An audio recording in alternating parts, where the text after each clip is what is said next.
To the program, Lyle. Thank you. Looking good in the black hat. We Well, got. you're wearing your white hat. I got to have my black hat. Well, see, I'm a fake Texan though, man. I'm cowboy here from Indiana, and people say there's no such thing. But man, you put on a Stetson, and all of a sudden you become a cowboy. But you might be a real one though. I don't know, man. From Texas.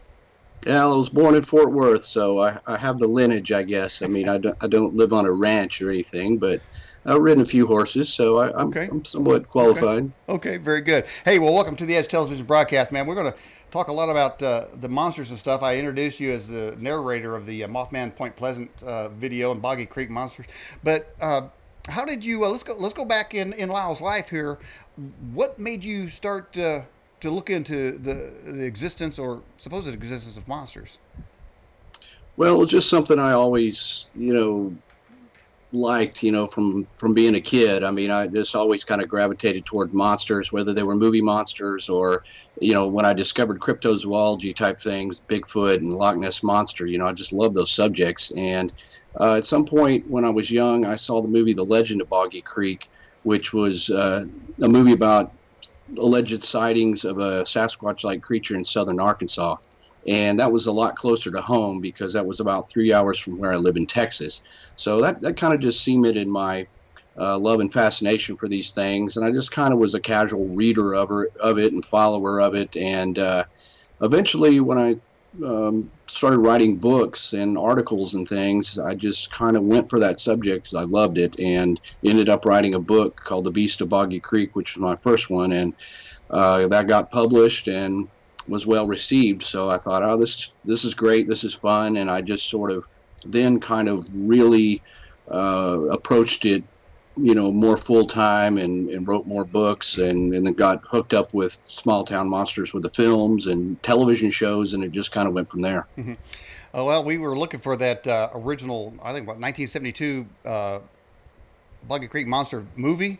But I think on Amazon, I think it was you can't rent it. You have to buy it for like $80, man. So is that a real collector's item? Well, the reason for that is because I'm working with the daughter of the original director, Charles B. Pierce. I'm working with Pamela on a restored version of that movie. Mm-hmm. We've had it fully restored by the Eastman Kodak Museum from a good transfer. So everything that existed on the internet essentially was bootleg, all of it, every bit of it, every DVD, every stream. They had it on Amazon and Netflix and everywhere else. So, but no one had the rights to it. So she systematically was able to pull all that down. So we're in the process of releasing this new version, which is going to blow the old one away. So there's kind of a purgatory there where you can't find it right now, and people are sort of offering these old versions for $80, but trust me, when the new one comes out, those will be non-existent. Mm-hmm. You won't want those. Okay, so now you obviously are a prolific writer, and we'll have a number of the book covers in our background as we progress. But do you research them per se just through like news articles, or do you do that in conjunction? Do you actually go out in the field and do investigations?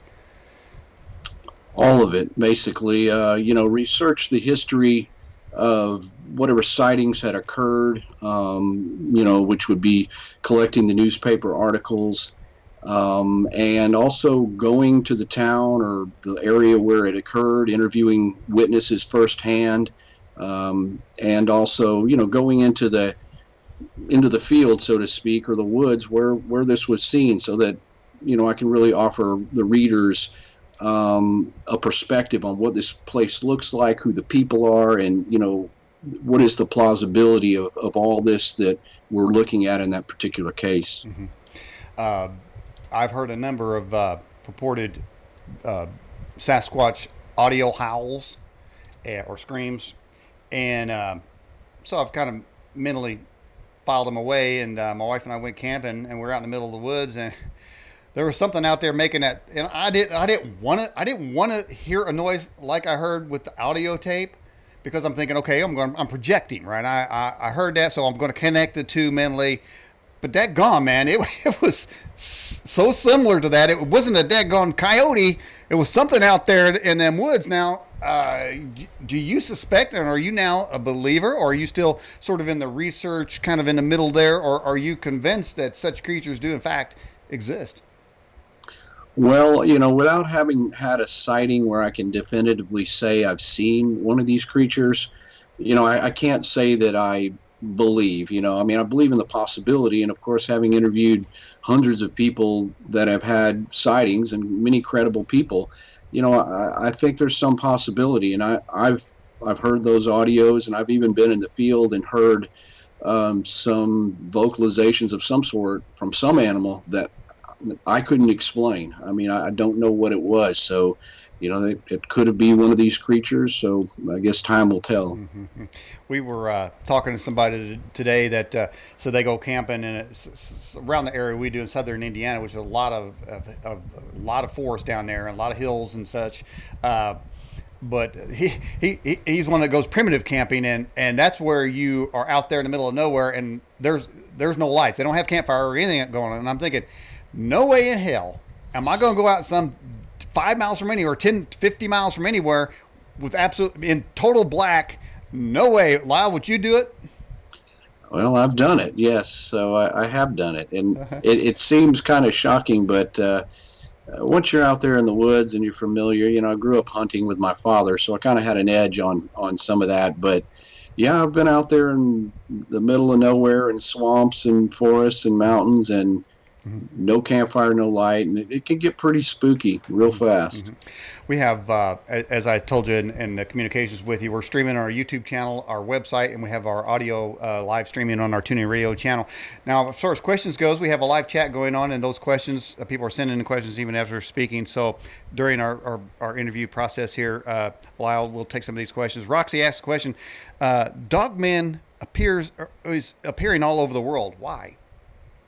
I don't know. There's been a trend of Dogman sightings lately, especially last year. It's really ramped up, and it's strange because I don't know if that's a trend or people are, it's hard to explain why all of a sudden there'd be so many sightings, because I've been involved in this so many years, and Dogman sightings occur periodically, but there's never been such a concentration. Mm-hmm.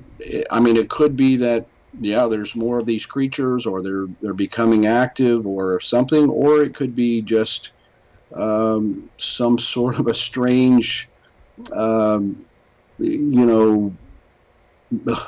social thing where you see it on the internet and then you see something strange and you interpret it as a Dogman.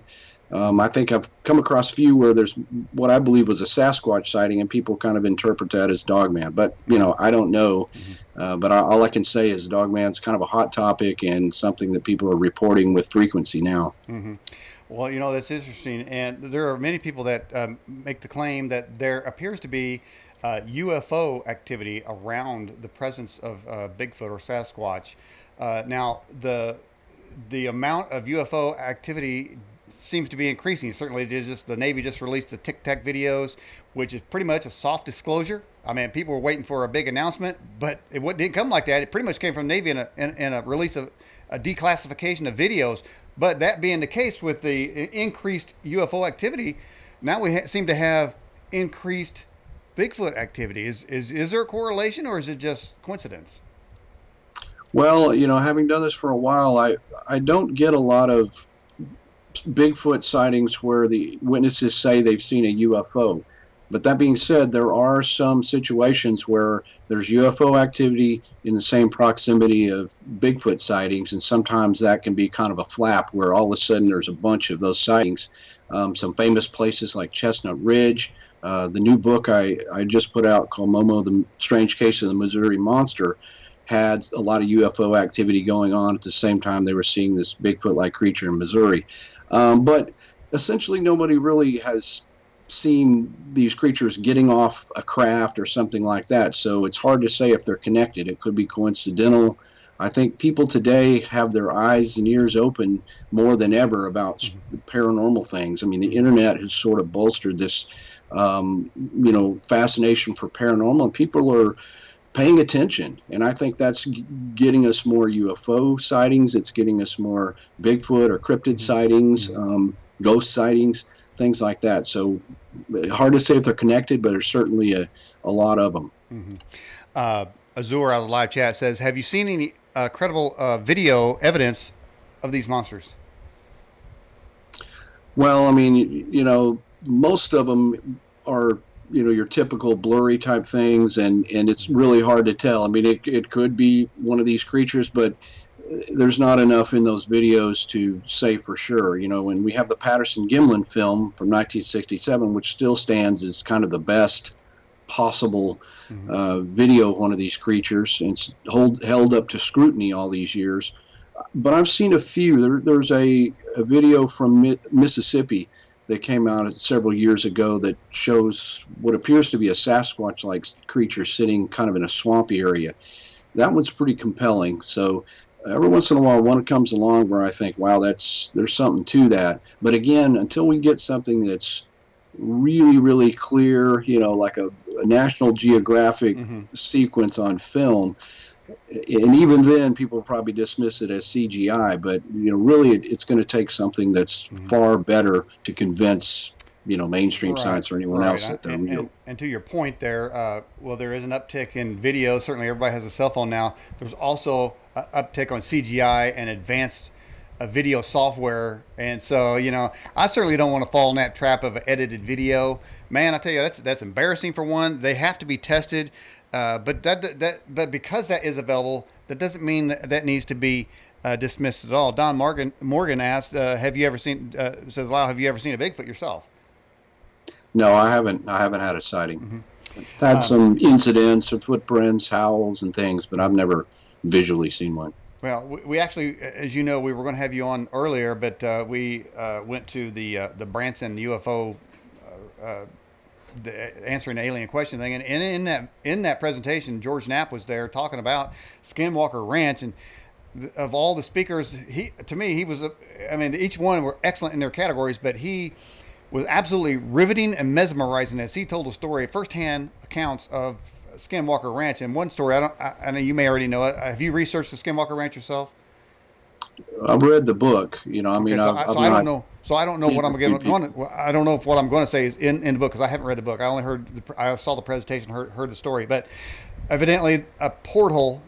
A couple eyewitnesses saw a portal open up, and it went up about 4 feet, and a creature started crawling through there, and then put their hands and stepped out, and it was a Bigfoot. So that tells me that's a sort of an interdimensional aspect of this. You think that might be why they're so hard to find, that they're actually entering into portals? That's a theory. I haven't normally subscribed to that. I've always stuck with a sort of biological terrestrial type creature. And most of the sightings I get or the interviews point to something like that. But I know what you're talking about in that Skinwalker Ranch case, and that's one of the ones that is real hard to explain what they saw in that case. And that just goes into a whole nother puzzle as to, are they interdimensional? One problem I have with that is, if they're just popping out of portals, why is it that almost all the Bigfoot sightings, or pretty much all of them, are in places where large animals would naturally be seen? They're not popping out, down in suburbia or in the middle of the street or at the mall. It seems like they're passing through dimensions or portals. It's just kind of strange that they would pop up where you would think a wild animal would be seen. I don't know. Yeah. All right. Question for you. I've heard that Bigfoot type creatures coming in and out of wormholes. Now, I think we just kind of answered that question there. Gladys has this question. Have you ever heard of the Navajos have been sightings of dinosaur-like creatures, and a lot, of course, of Bigfoot activity as well? I've heard that too, as far as flying creatures too as well. Yeah. I've interviewed people who have claimed to see what could be described as pterodactyls, pterosaurs, and there's some extremely credible sightings of that.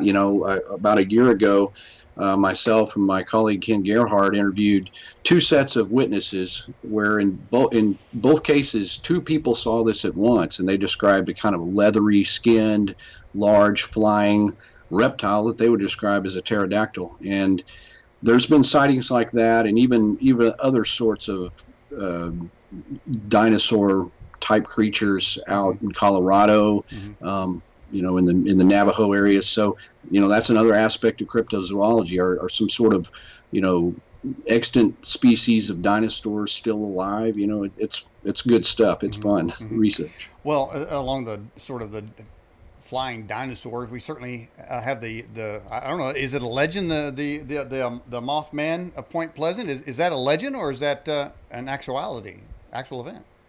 Well, the original witnesses that reported this creature in 1966, which got heavy media coverage and dubbed the Mothman in Point Pleasant, West Virginia.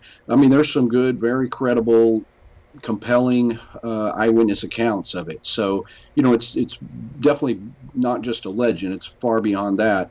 But it gets further into a realm of, it's hard to explain biologically what it is. And, certainly has more paranormal aspect to it, as well as sort of the cryptozoology aspect of a huge man-like bird. Do you think that a typical area where there are Sasquatch sightings, is there enough out there to support a Bigfoot as far as food goes? I think so. I mean, people don't realize how much space there is and how much, rugged bottomlands there are that, large creatures could live. I mean, I've hunted and camped and trekked through a lot of areas where there are black bears there. And, even in the South, the black bears aren't huge, but they're there. And I've never come across one here in the South. And, if bears can survive and populate and find enough food, so could, some sort of an ape-like creature like Bigfoot. And so, and presumably they would even have a smaller population than bears. So I think if there's a case for bears living places, I don't come across bodies or bones of bears, but they're out there. Right, exactly. That, Bigfoot could do the same. Do you ever listen to the Sasquatch Chronicles?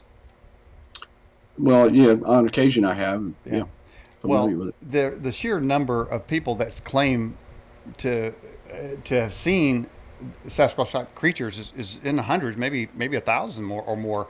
At some point numerically, the first-hand eyewitness testimonies have got to account for the move it from skepticism to an actual fact that these things exist. Yeah, I mean it's something that the anecdotal evidence is certainly there, the stories and the eyewitness sightings, and even if you were to debunk 95% of it, even if 5% of these people actually saw an unknown, unexplained, undocumented creature, then that's enough to say it exists. And so, the problem with that is scientifically is that, eyewitness, testimony is the least reliable or, least admissible in court as far as when you compare that to solid evidence like, DNA or hair samples or, even a photo in this case, something else besides the story. So the stories are very solid and there's a very good history of credible sightings. But, obviously for this to be proven, we're going to need more than that. All right. Question for you. Does your research ever conclude that these creatures may be demonic in nature? I don't really go into that or believe that. I mean, my books are definitely somewhere between, investigative journalism and cryptozoology, because I simply collect the story, offer what the sightings and the history and what the area looks like, and offer what theories have been out there. And I don't necessarily make a conclusion myself. It's just the reader comes with me along on this journey to unravel this case and look at the fascinating stories.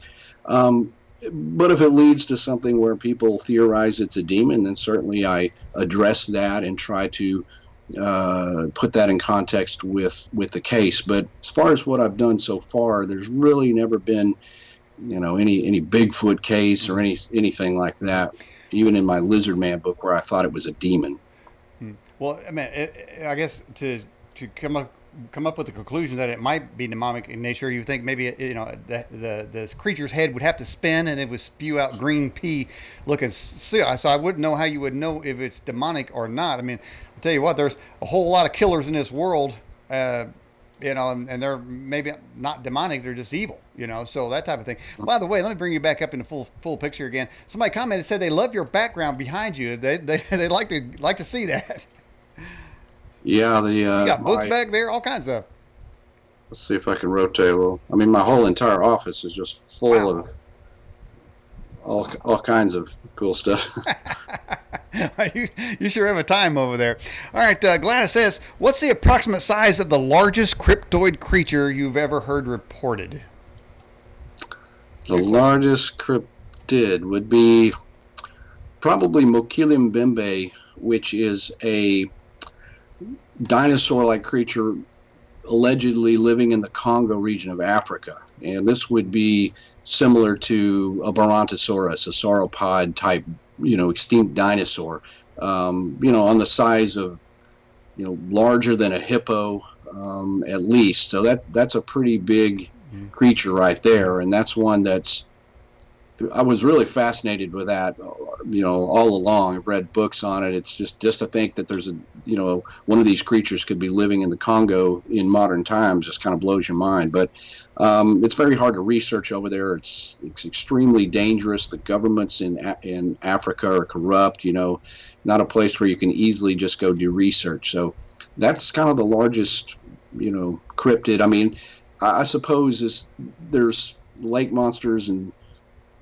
sea monsters and things like that are reported to be huge, but they're in the sea, so that's just a huge, vast place where it's hard to determine size. But certainly there's legends of krakens and things like that, and perhaps those equate to the giant squid, which is a very large creature. So those are some of the biggest.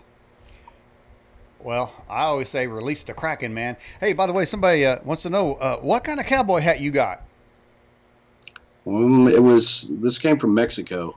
I've had it for about more than 20 years. So it's just kind of some kind of a leather hat, handmade in Mexico. There's no brand or anything like that. So I don't really know, but it's one of a kind. Yeah. Well, I'll tell you what, it is definitely trademark.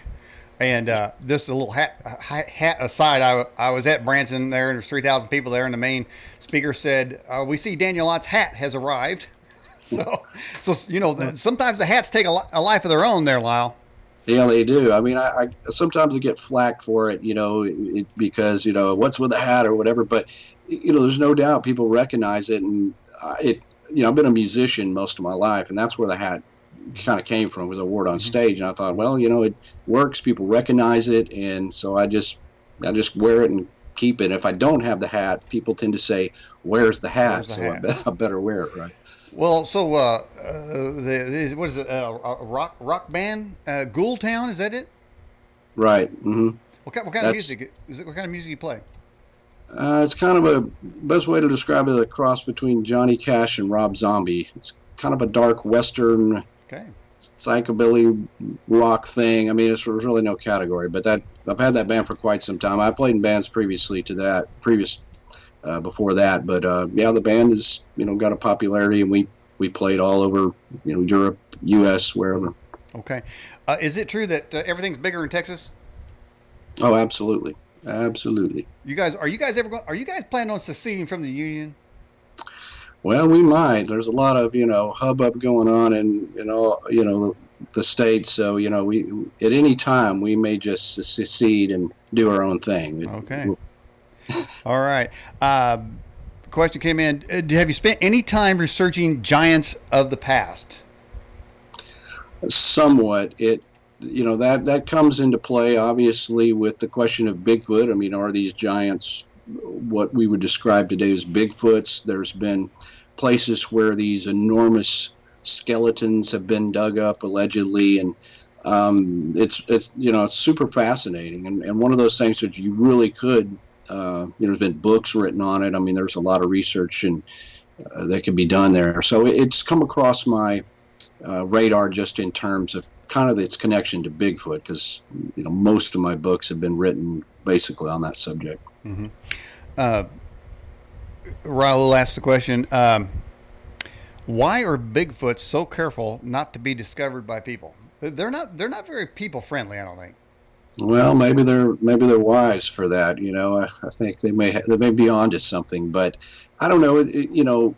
Basically, in my mind, if they do exist, then they have to have some wherewithal to stay elusive. That's the only way they could have stayed unproven this far. So the reason for that, anybody's guess. But I mean, I think animals can be reclusive, and I mean, a lot of these animals, cougars and things, they're very shy and don't want contact with humans. And I think Bigfoot would very well be the same, whether it's just from a sort of instinctual nature or whether it's from an intelligence or knowledge that we're not, they shouldn't intermingle with us, and they stay in the woods. I don't know. Hey, by the way, one of our previous guests, Sibylla Irwin, says, "Great to see you, Lyle." Hi, Sibylla. She was a lot of fun. She was a lot of fun on the show. So, yeah.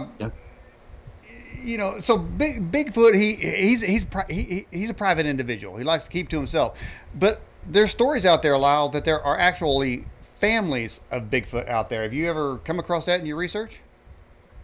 Yeah. From time to time, you get reports of multiple creatures at once. Presumably, an adult and a juvenile. I've had reports of smaller ones that, would conceivably be a juvenile. Even witnesses who say, "Well, I know they saw something. They say it was maybe 5 feet high, and they say, isn't Bigfoot bigger?" I said, "Well, if these are real creatures, they grow. They don't just born, boom, 7 to 8 feet tall." Right. And they're like, "Oh yeah, it makes sense because that would be, their nature to grow." So, I think that supports that there's families of them. Obviously, if they exist, there has to be a population. I mean, I think it's, people think of Bigfoot as this singular solitary creature, but in actuality, it would have to be small populations of these Bigfoot-like creatures, which would require families. And I do get reports, and there's stories of, there's even a famous story of a kidnapping where an individual was kidnapped from his camp, and he was held captive by a family of Bigfoot. So, wow. Interesting. Wow. All right. Kevin Utterberger from the live chat. Lyle, do you ever smell sulfur when encountering suspicious entities?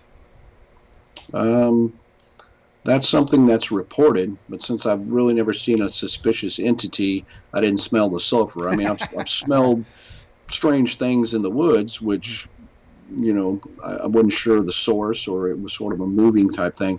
But yeah, sulfur is something that comes up, and perhaps not coincidentally, a lot of the research I've done with the Boggy Creek case and in East Texas is along the Sulphur River.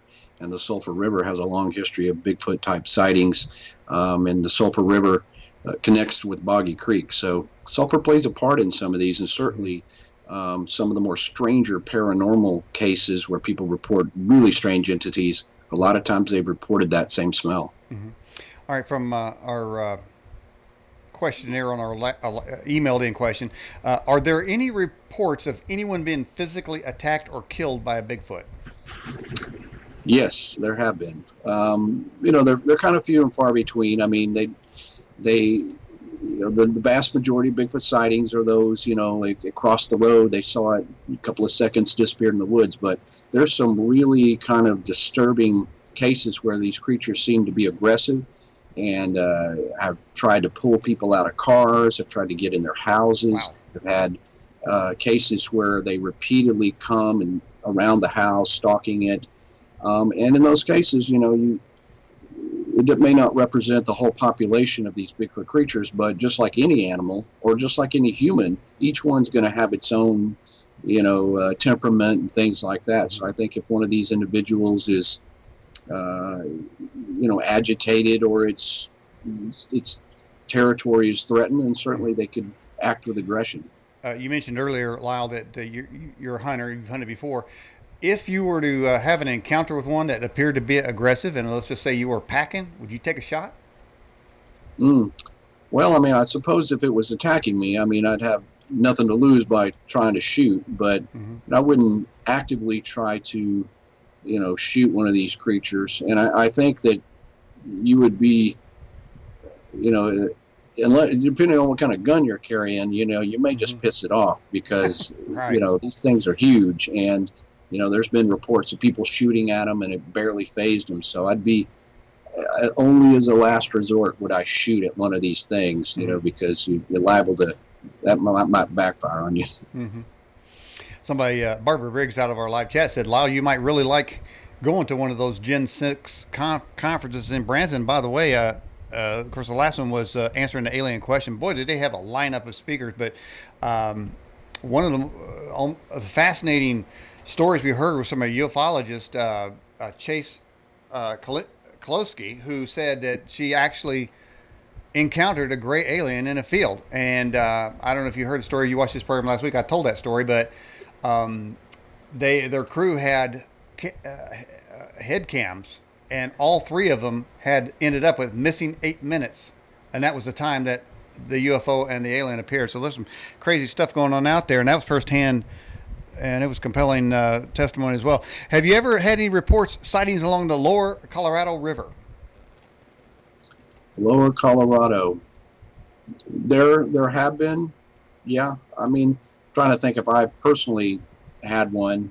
Some in that area, but yeah, there's definitely been some along that. And almost most rivers, I mean, you find a trend in where Bigfoot sightings occur, and they're usually near waterways. Where there's a significant waterway, there's always going to be a history of Bigfoot sightings if it's a wooded area. So, Colorado River has it, Arkansas River, Sulphur River, Red River. Many of these rivers have a history of Bigfoot sightings. Certainly, there are purported a lot of sightings down the Texarkana area, aren't they? Yeah, that's real close to Falk, which is the small town about 20 minutes outside of Texarkana where the Boggy Creek case comes from. Is the Boggy Creek Monster the same as the Falk Monster, or are they interchangeable? Or are they two separate? Same. Yeah, the original. It's kind of gone through a strange name change. The original name was the Jonesville Monster because it was seen by a small community called Jonesville, which is outside of Falk. I mean, that's just an even smaller place on the edge of the Sulphur River and the Mercer Bayou. And then later in 1971, when newspaper coverage came out with sightings of the creature, they called it the Falk Monster.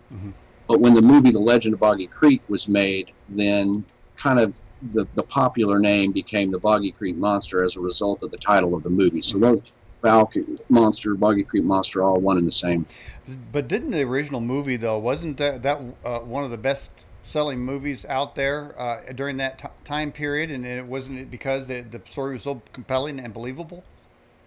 Oh, absolutely. I mean, the timing was perfect. People's interest in this type of stuff. The fact that it was kind of a mix between a horror film and a documentary. So you had real people reporting what they had seen, and in some cases, those were the people reenacting the encounters. And the movie was made for about $160,000 and went on to make more than $25 million in the drive-in theater circuit and later on TV in the 70s. So it was one of the biggest independent films ever released, ever made, and it was a huge thing in the 70s.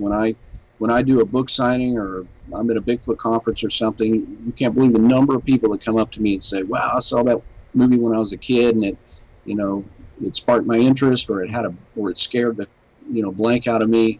A lot of people saw it. Right. All right. A question came in and said, "Could these monsters be part of Project Bluebeam?" I'm not totally familiar with that, but I mean, I would suppose that's the question of, are these creatures the result of some government dabbling military thing, scientific experiments? Really none of them fit that description to me. They just seem like, especially with Bigfoot or Dogman or something, they seem just of the woods, but you can't ever say for sure, but it seems like if there was something like that, somebody would have come out and leaked some information. People have a hard time keeping their mouth shut. And if there was a a group of people working on something and created an actual monster that got loose and went in the woods, I think somebody would have come forward and said, "Hey, I worked on this project." That's always the case. Mm-hmm. So, Sibylla made a good point. She said if they were just animals, then we would have them on trail cams like other animals. So that goes to this earlier suggested possibility that maybe they're interdimensional, or they have some ability. I don't know that every ability of every animal's ever been really cataloged. You have the chameleon. Various species on the planet have the chameleon ability, and so it is possible. Although that goes to it would go to her point that if they could blend in to the surrounding forest, like an octopus would, or there's several frogs and snakes, various amphibians that can do that. So why couldn't these creatures do that as well? And that may account for why they never seem to get caught. Yeah, true. I mean, I think we might underestimate the abilities of natural animals sometime. But I mean, her point's good, because that is a huge problem right there. Is there's so many trail cams and we don't have a clear picture that would say, yeah, that's a Bigfoot. Mm-hmm. However, there was a study done several years ago in which they tested coyotes' reactions to these trail cameras, game cameras, mm-hmm. and it was proven that the alpha male coyotes could sense the camera and would actively avoid them. Now, the younger coyotes would get in front of it and so forth, but the alpha male coyotes showed an effort to avoid them. So I'm thinking, wow, if a coyote could do it, then certainly something with perhaps more intelligence or more wherewithal to try to avoid man-made things in the woods may avoid the cameras. So it's hard to say which thing is the reason or the cause, but it's interesting, those studies. Mm-hmm. Underneath this player on our website is comment section, and a comment just came in. Evidently there's a video. It says Sasquatch photo it looks like it's a link to a YouTube. So I don't have a chance to look at it now, but I'll look at that later. You might see if there's any other comments pop up there after the program. All right, we have this question. Are there any reports of these type of sightings in a major city?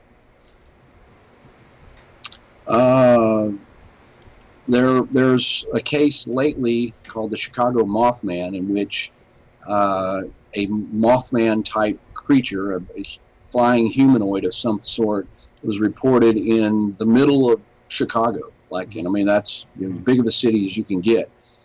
So yeah, occasionally you have these strange things popping up, and usually they're things like Mothman flying creatures if it's a city thing. You don't mm-hmm.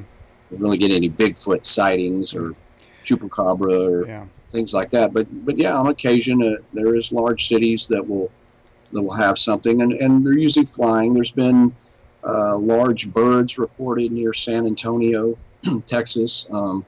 So yeah, strange stuff. Well, if there's a Mothman creature found in Chicago, maybe that's the creature responsible for putting the noose around Jeffrey Smollett's neck.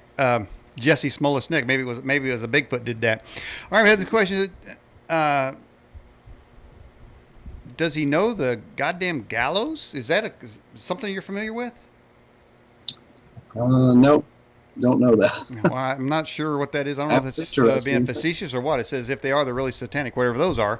By the way, for those watching the program, if you've had a sighting, just put in the live chat, I've seen one, or I've seen a type of creature, or any cryptid. You could just jot that in there real quick. We'll just kind of take a quick poll.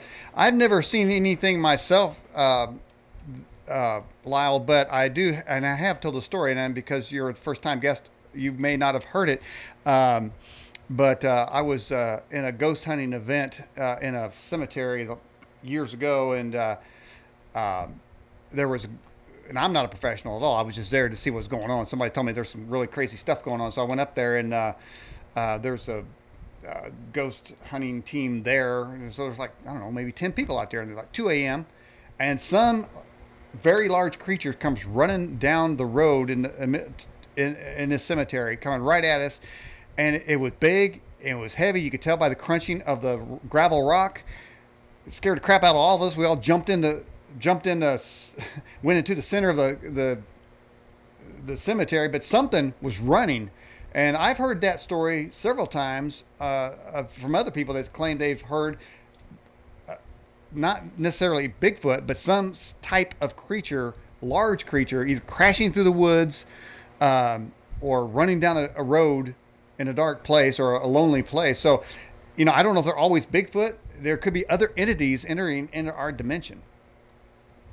Well, and cemeteries are kind of a focal point for these type things. A lot of strange cases or sightings have occurred within cemeteries. And interestingly enough, some years ago, I was in a cemetery.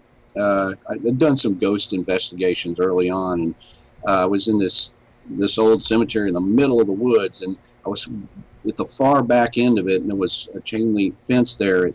And all of a sudden, I heard this very deep kind of growling sort of thing. I don't know how to describe it, but it didn't sound exactly like a dog. It wasn't a wild pig, and I couldn't see what it was. It was just in the shadows, but it was big sounding, and it was so scary that I just trucked out of there. Mm-hmm. I wasn't packing, I had nothing, and I could tell it was some kind of an animal. So that was something that occurred in a cemetery as well that I can't explain. Well, I'll tell you what, I'm going to clear my throat here, because I'm going to do a rendition in the same cemetery at another time in the woods right next to it, just completely black. I heard this, and I'm going to see maybe it's not what you hear. It goes like this. It goes just like that. I'm thinking, okay, mm-hmm. that's not a coyote, that's not a possum, opossum. That's some kind of big, large creature with a deep-throated, aggravated voice, man. I don't know, was that anything like what you heard? Somewhat, except this had a little more of this, not like a pig sound. Almost, when I do it, it starts sounding piggish, but it was this kind of a grunting, not so much a howl or a roar, but kind of a grunt type thing. Hair stand up on the back of your neck. But I mean, the sound you just made is similar to what some people have reported hearing or seeing when in the case of a Bigfoot sighting. So. Okay. Gladys says, what about the flying humanoids people kept seeing down in Mexico a few years ago? Now, I've seen those videos. It was scary stuff. Yeah, there's some weird stuff going on in Mexico. They're flying around there, Lyle. Yeah, witches and flying witches, all kinds of stuff. But yeah, those are super interesting, and there's been some pretty credible reports by even a few law enforcement personnel who saw these strange airborne entities down in Mexico. So that's definitely something that's very intriguing. And my colleague Ken Gerhardt has been down there and done some research into those cases, and I've followed some of that as well. So it's good stuff. Well, you have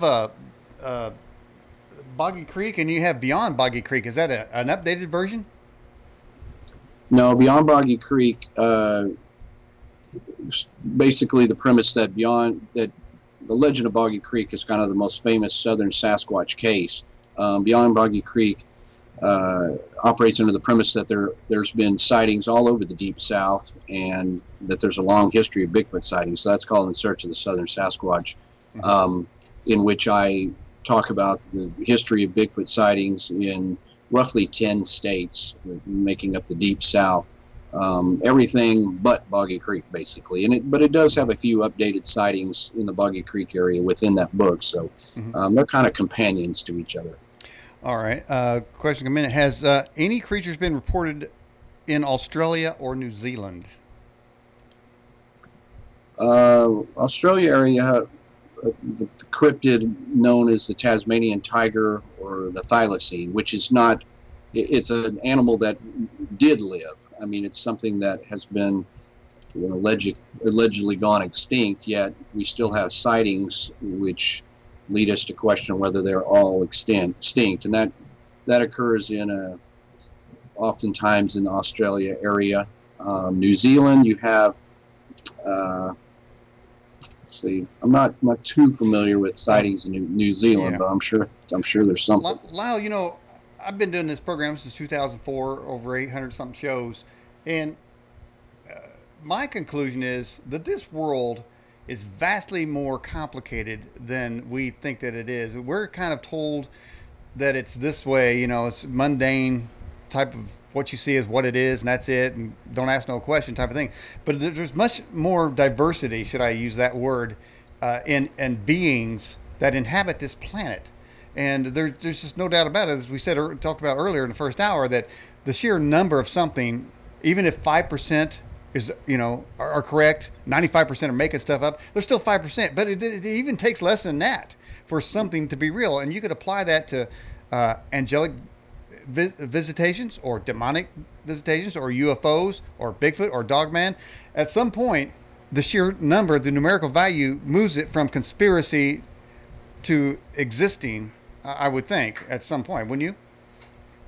Yeah, definitely. And I think your point about the world is a lot more complicated and strange than people realize. And people who look into these subjects realize that there's just a lot of strange, activity going on that we just basically can't explain. And that's our whole pursuit here, is to talk about these and to try to get our minds around them and to try to find some logic or explanation for them. But, being immersed in this on a daily basis, man, there's so much weird stuff in the world that you just I can't even pursue it all. It's just immense. Really, and to me, actually, Lyle, I love it. I mean, I love the fact. But you know what, though? Look here.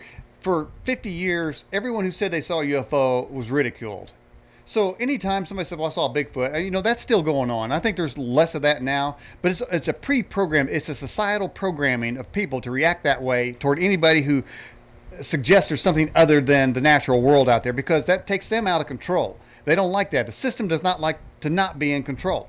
And when there's UFOs flying around, they're not in control of that. There's Bigfoot out there, they're not in control of that. So I don't like them telling me what does and does not exist. It seems to me that a lot of things are interested in this planet. It's like a jewel out in space. And a lot of things like to get over here and enjoy some of the features that we have on our planet. All right, Kevin says, "Hey, could Bigfoot be a vegetarian?" I doubt it, because it would have to be opportunistic as far as getting enough calories every day. Just think about how much you eat in a day, and just think about a large creature who's in the wooded environment and needs to have enough energy to keep finding enough food the next day. So I think the caloric intake would require that they just be opportunistic. And I've certainly got plenty of reports of hunters seeing Bigfoot attack hogs, attack deer, people, all kinds of reports like that. So I think, he's definitely got to be omnivore. Have you looked into or viewed some of the 411 videos or books? Missing 411? Yeah, I've read a number of those books, yeah. He never suggests, he never makes a conclusion, but I don't mind making one. So I don't mind to have wild speculation either, because why not? But could it possibly be that those people have interloped on Bigfoot territory, and it's the Bigfoot, in fact, taking them away? In fact, the being could be intelligent enough, because I know one of the stories was that a child's shoes was found sitting miles away from where the child disappeared. So it seems to me, and there's another one with a backpack situation where a backpack appeared of somebody who was missing miles away. It appears to me that perhaps the Bigfoot may have planted those to throw off the hunt. Possibly, yeah. I think if you read all those cases, and there's a number of them that, probably, error on the part of the person, or it was a child who got lost. But there are a percentage of those that just can't be explained. And the ones like you're talking about, where the shoes are here and the child was in the middle of all kinds of brush without one scratch. It is hard to explain how in the world that could have occurred. And certainly, especially when I'm reading them, I'm looking at some of these areas, and I know there's a history of Bigfoot sightings right in that general area where this missing person case happened. So it's not out of the realm of possibilities that Bigfoot was involved. If Bigfoots exist there, and I mean, would certainly maybe pick up a small child or waylay somebody lost in the woods. Who knows? Yeah, I remember one of those episodes talking about a child. They said, well, a cougar dragged a child up the mountain, and that's where he was because they found his clothes there. But wait a minute. They said even in the video he said, but there was no claw marks in there. So the cougar explanation of taking a child, disrobing him, putting the clothes there without ripping them apart is like saying, they used to say every time you see a UFO, it's swamp gas. And you think, wait a minute, man, there's no swamp gas in the desert. You know, and I don't know how long they use that excuse. It's like, it's totally ridiculous. You know, in the Stephenville sighting of UFOs a few years back, a mile-wide craft, the explanation for forever, the Air Force in the area said we didn't have any planes flying. Well, that never held up. They finally had to come out and say, oh, we just remembered. We had some planes up there, and what everybody was seeing was a reflection of another plane. I'm thinking, are you freaking kidding me? Are you really going to say that to people and expect to be believed? Yeah, and it goes to show you they are dabbling with cover-ups because they then changed the original story. So that's like admitting that they were lying at the beginning. Well, we didn't have any trap. Well, we did. So, you know, it's, yeah, you can't dismiss things like that. People saw that. There was something up there.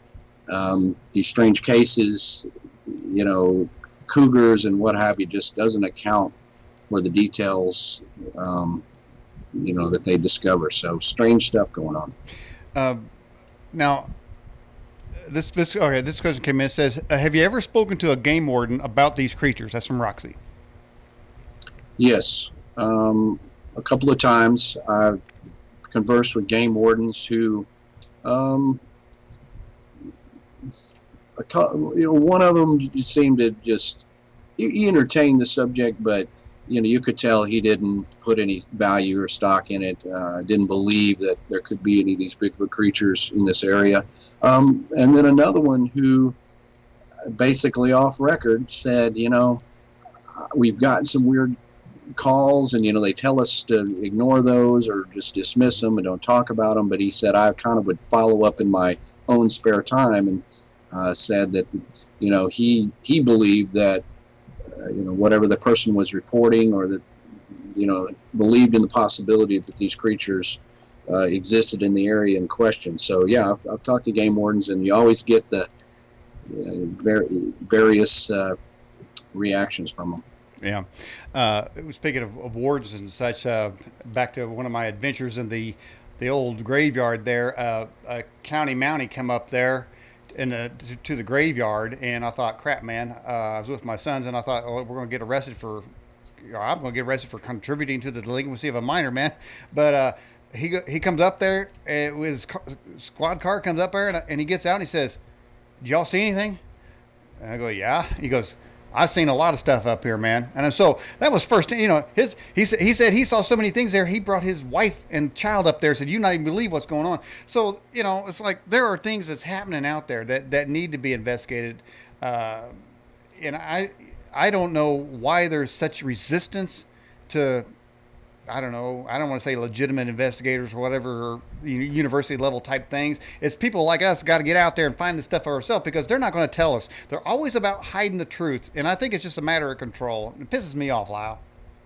Yeah, and I think it's like they're, you know, some people are just not willing to put their reputation on the line. They're, you know, the defense mechanism is to just completely dismiss it out of hand, especially when you're talking about some law enforcement or scientists or, you know, authorities like that. Yeah, they just are simply going to laugh it off without having really even looked into it. They don't know anything about the circumstances of any particular case. They don't know the numbers of sightings, the credibility of the witnesses. They just, yeah, are trying to, you know, protect their own hide or whatever. So it's down to people like us who really, you know, I don't care what people think. I just look into it and report what I see. I mean, I don't have a reputation to tarnish in law enforcement or anything else. Now, in our background here, we have, of course, Terror in the Sky is one of your books. One of our previous guests, Robert Biddle, who I believe he talked about, I think it was him, talking about pterodactyls or some type of creature in Mexico. And I see a question just came in. In fact, are there Bigfoots in Mexico like there are in the United States? Yes, there's been reports of a creature in Mexico.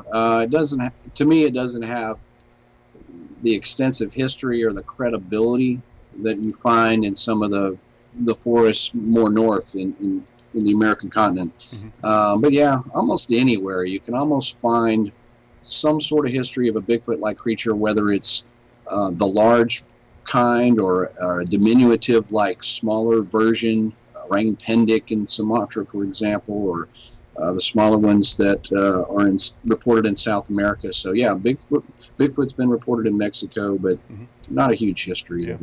One of our previous guests, Jason McLean, in the live chat says Bigfoot in Australia is the Yowie. So I have a sound bite from a show I did one time, and I go, if you shoot a Yowie, would a Yowie have an owie? And so, see, I'm an in-depth researcher like you, man. I mean, that was my research right there.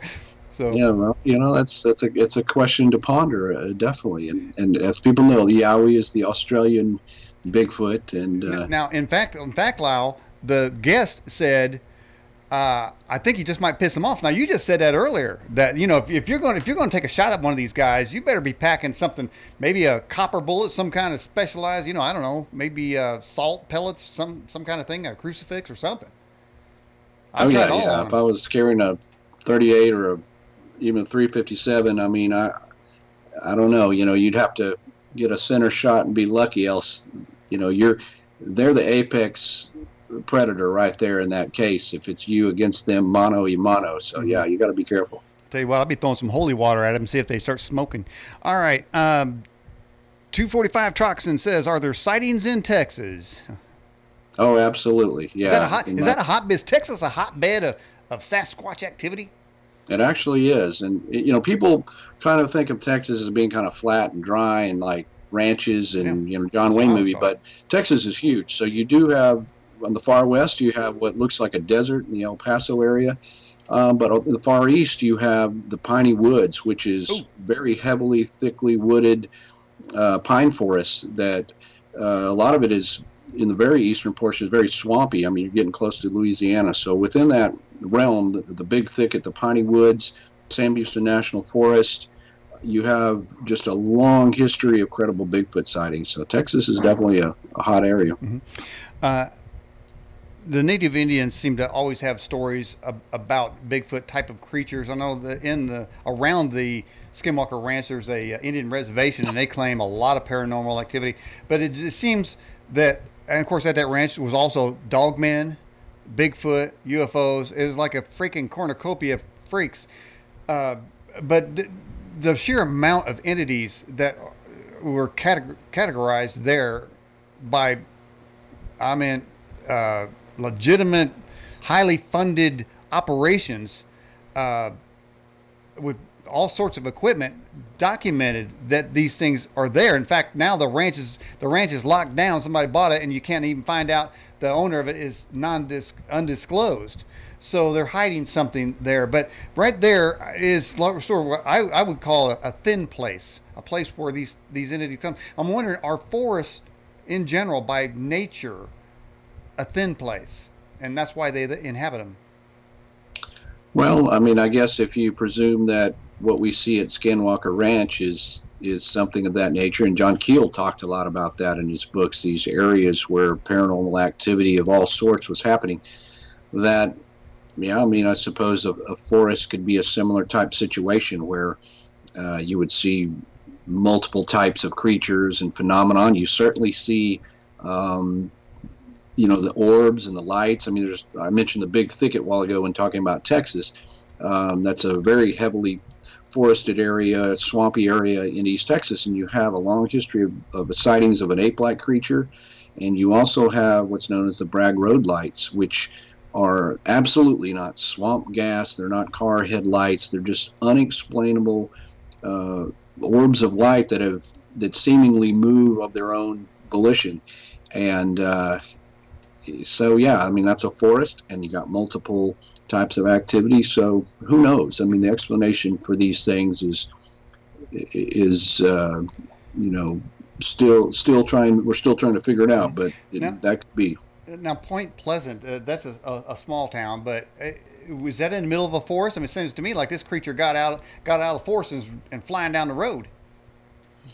Yeah, the McClintock Wildlife Management Area is the area where the original Mothman sightings occurred, right outside of Point Pleasant, and it's a forested area. It was a place that was used by the military back in World War II to hide ammunitions. There's these bunkers underground because it was a place where you couldn't see them from the air, and that was where later on in the 60s kids were going parking, Lover's Lane sort of thing. So that is out in the woods. And then the Mothman sightings, or the reports that were coming in, would then later people were seeing it on roadways and flying next to cars. But I mean, it's a very, very rural area out there. So I mean, even if you're driving down one of these roads, it's dark out there.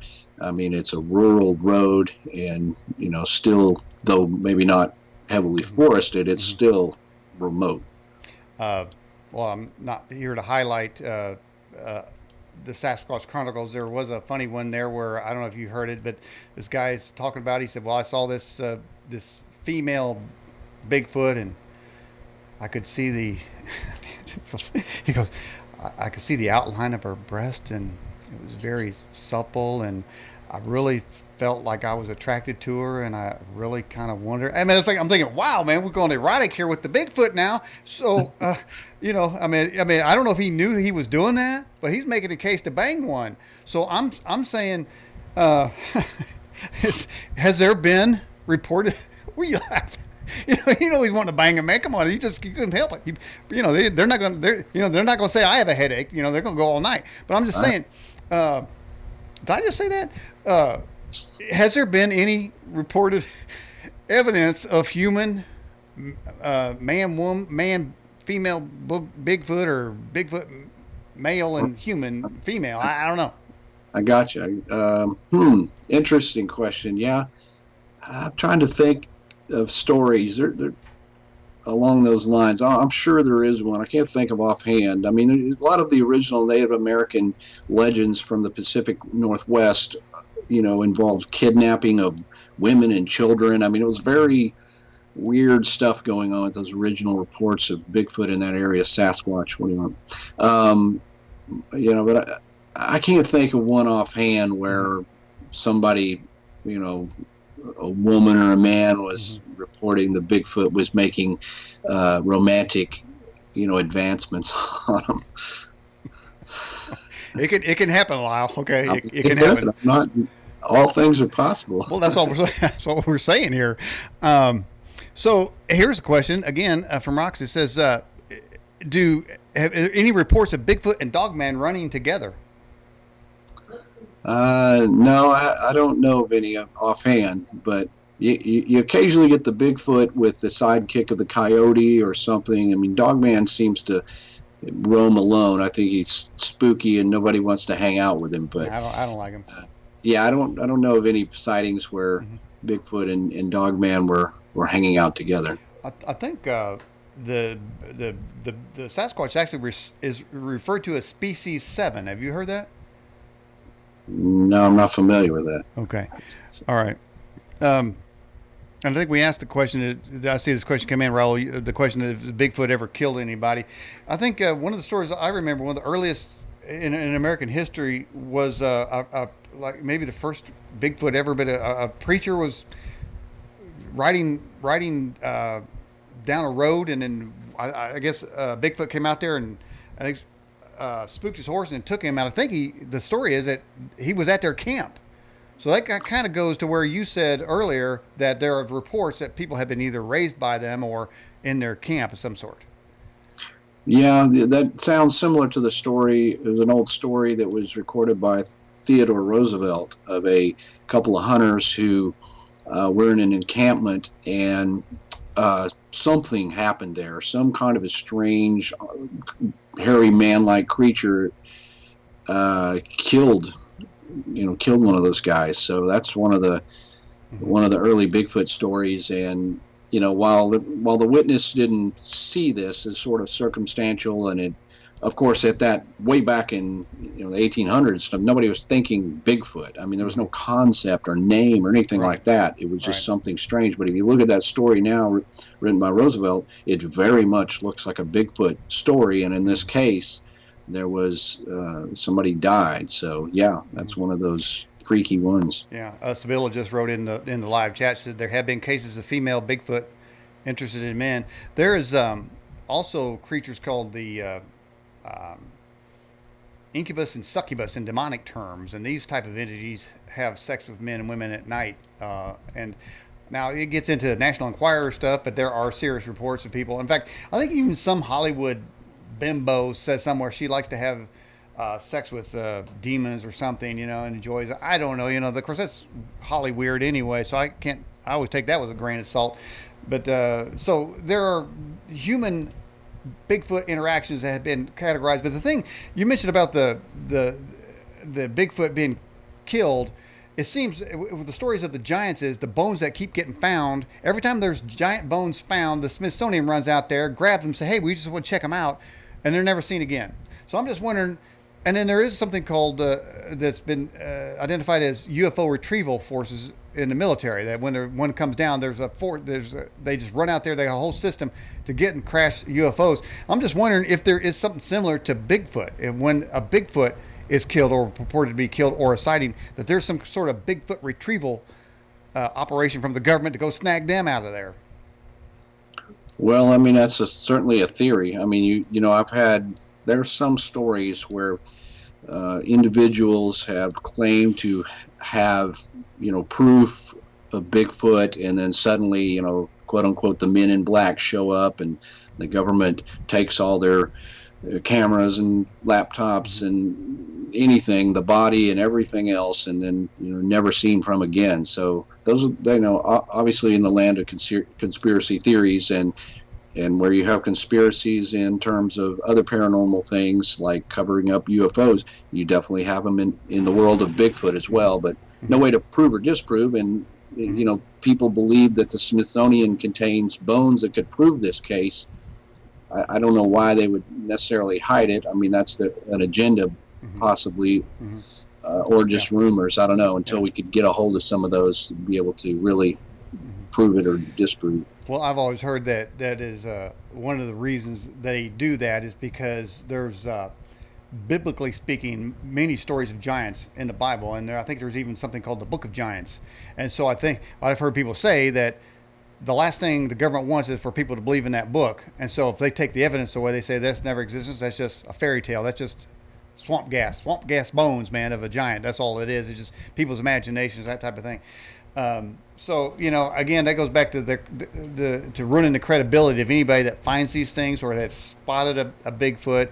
And I think we just need to keep on investigating. But let me say, when you have done field investigations, Lyle, have you ever had equipment have power drain?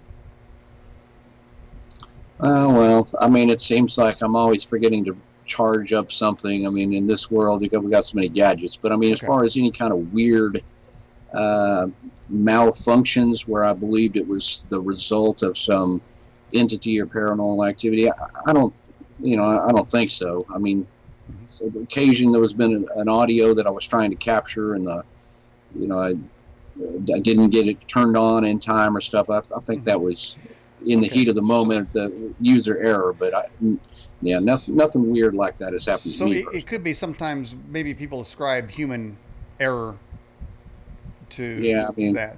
It's, and especially, it's kind of along the lines of, well, everybody's got a cell phone, how come we don't have a picture? It's like when you're in these moments, and you want to turn on a mechanism or turn on a recorder, or you're trying to get a phone and get the camera app open or take a picture. These things happen in split seconds. They're unexpected. They always seem to occur when you least expect it. So it's not that easy to, just to be ready, for these kind of things. You try to be as prepared as you can, but you don't really know how you're going to react in these situations when they happen. Right. I would agree. Now, when we were at Branson, one of the speakers said, if you see something happening, rebuke it first, then check on it later. But I think it just seems to me, going to the sort of the cowboy way of living that cowboys, man, wouldn't they just grab their gun and just start shooting? Yeah, Isn't that their instinct? If something moves, shoot it. yeah. I mean, the thing is, I've always thought if my dad or my uncle runs across a Bigfoot, we're going to have proof because they wouldn't hesitate to drop one. Right. I mean, they're open minded. They neither believe or disbelieve. They're aware of the stories, but they're hunters by heart and they're good hunters. And I always thought, man, if it comes down to something coming up on them, that's going to be the end of it. So I'm just waiting for that to happen. Going to go full cowboy on them, or if you're street, you say, man, I'm going to go ham on them. If you go ham on somebody, they done. You know what I mean? You've appeared on Coast to Coast many times, I suppose, what I read here, and been done a lot of shows. What do you got coming up? Well, it's the latest thing. I've been working a lot with the Small Town Monsters with the documentaries since I first joined forces with them several years ago to do Boggy Creek Monster. We just had one released last Friday called Momo the Missouri Monster, which is kind of a companion to my book that was released in the spring. But Momo just came out. It's available on Amazon Prime and Vimeo platforms for streaming. So that's been a work that we've been working on this year. We're real proud of the reviews so far on the movie. It's kind of part documentary, part grindhouse horror film in the vein of The Legend of Boggy Creek. It's kind of a change up, and director Seth Breedlove really had a great concept on this. And I'm in the film. There's a lot of these movies I narrate. If people have seen the Small Town Monsters, familiar with my narration, but in this particular film, I'm on camera doing all of the narration, on camera. So that's good.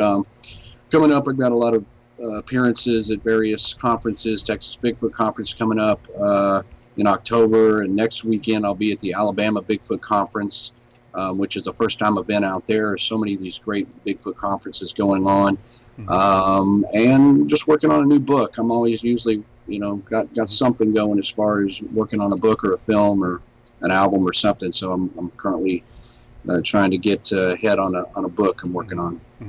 When I hear the I warp mind, man. When I hear the word Momo, I think like some woman lives at the projects. Hey, Momo, what up? Like that kind of thing. Why is it called Momo? What's going on there? Well, yeah, it always sounded like a cuddly sort of a monster. Oh, Momo. But it's the newspapers made that up when this case was first made a lot of media headline in the 70s. So the abbreviation for Missouri is MO, Monster. Right. So Momo, Missouri Monster. And I mean, they even had a ride at Six Flags over St. Louis back in the 70s, a Momo ride. It didn't have anything to do with a Sasquatch, but this was a case I always loved because I read about it as a kid, and it occurred at the same time as the Boggy Creek case in the early 70s. And so I went up there to this little town and researched that and just kind of looked at the history of sightings of Bigfoot in Missouri. And there was a lot of weird stuff going on in this case, from UFOs to disembodied voices in the woods. And it's a really weird one, but one that was fun to research. And obviously the depiction there of the creature is what people describe. So it was kind of a menacing, strange thing. And oh, you know what? I just remember another place I heard that term. Hillary Clinton. She wears something. Was it called a moo-moo? That might be a moo-moo. But I'm thinking moo-moo, momo. But she looks like a Sasquatch anyway. So, but yeah, man, that looks like a terrifying creature right there. I don't think I don't think I want to meet this dude. Yeah, it's pretty startling if you looked up and saw that standing there. And there's some witnesses, some kids who were playing in their backyard, which backs up to this Marzoff Hill. It's kind of a wooded area and where the original sightings took place. And I literally looked up and saw that thing standing there in their backyard. So that set off this whole media frenzy, which launched this whole case. Our contribution to the upcoming election here in Indiana is to the national scene. Democrats is a guy named Peter Buttigieg. I'm just wondering if Peter Buttigieg shows up in Texas wearing a moo-moo.